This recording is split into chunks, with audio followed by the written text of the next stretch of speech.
করে সোজা বাঁকা যতবার নেট চালে ততবার সোজা বাঁকা করবেন না। তাহলে সবজিকে এইভাবে ধরে খালি হালকা হাতে এটাকে ছুঁয়ে ছুঁয়ে যাবে।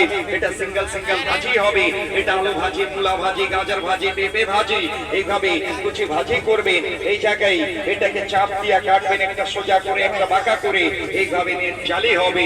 সবচেয়ে মুশকিল আইটেম কাটবেন, কাটতে গেলে কান্না কাটে শুরু করেন, আর কান্না কাটে করা লাগবে না।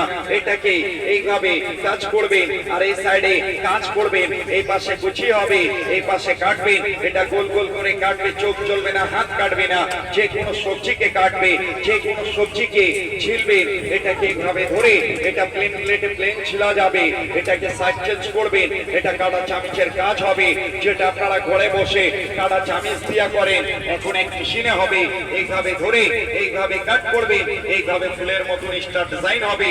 কাটতে কাটতে সবজি ছোট ফেলে দিবেন না, এইভাবে টাচ করবেন, এই সাইডে কাজ করবেন, এই যেভাবে কেটে শেষ করবে। এটা 100% স্টিল হবে, চাক করবে না, মরিচা লাগবে না। এটাকে এইভাবে ধরে এটাকে সেন্টারে বসাবেন, আর একটা চাপ দিবেন। এইভাবে একটা চাপ দিবেন, 6টা ভাগ হবে। তারপরে আদা, রসুন, মরিচ, পেঁয়াজ সব একসাথে দিবেন। এইভাবে সব একসাথে দিয়ে এখন ডাব্বা ক্লোজ। এক হাতে ধরবেন, আর এক হাতে ছেড়ে ছেড়ে চাপ দিবেন। এটা পেঁয়াজ, আদা, রসুন, মরিচ, ধনিয়া, পুদিনা, পালা, বাদু, হসরা, হাব্বা, তাল, সব, নগিনা, দন্দুনাইয়া, কুচকুচাইয়া, কিমা কিমা, বারিক বারিক।